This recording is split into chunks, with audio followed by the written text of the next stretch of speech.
क्या महाभारत के बाद फिर से पांडवों ने कलयुग में जन्म लिया था?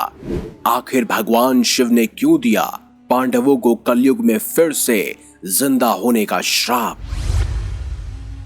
आप देख रहे हैं मिस्टीरियस हिंदू। तो चलिए अब करते हैं ज्ञान की बात। वीडियो में आगे बढ़ने से पहले हमारे चैनल को सब्सक्राइब अवश्य करें और बेल आइकन जरूर दबाएं। महाभारत की गाथा के बारे में हर कोई जानता है।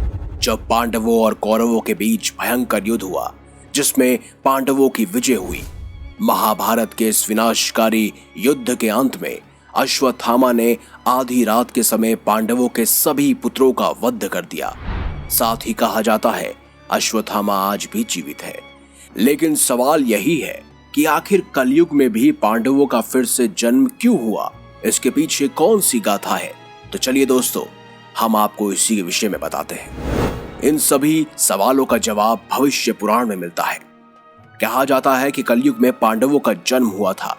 किस किस घर में हुआ था और किस किस रूप में हुआ था, ये भी आपको बताएंगे।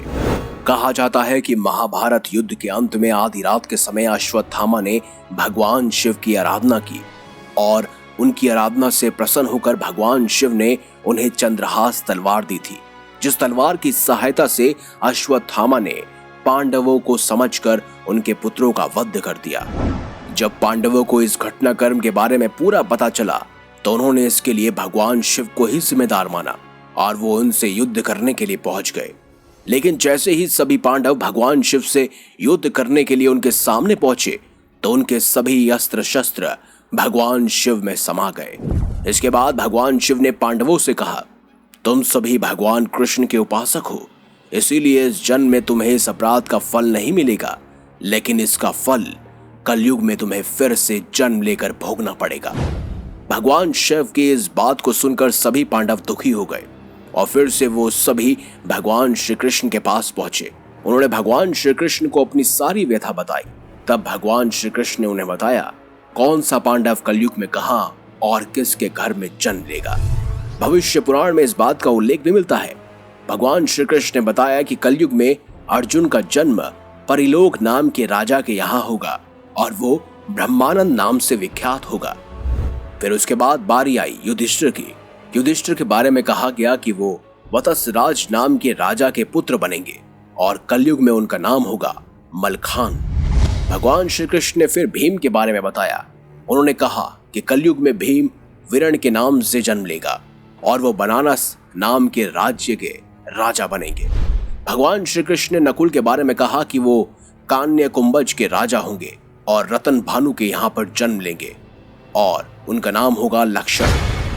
वहीं पांचवें और आखिरी सहदेव के बारे में उन्होंने बताया कि वो भीम सिंह नामक राजा के घर में जन्म लेंगे और उनका नाम होगा देव सिंह। तो इस तरह भगवान श्री कृष्ण ने पांचों पांडवों के बारे में बताया कि वो किस किस नाम से और किस किस राज्य में कलयुग में फिर से जन्म लेंगे।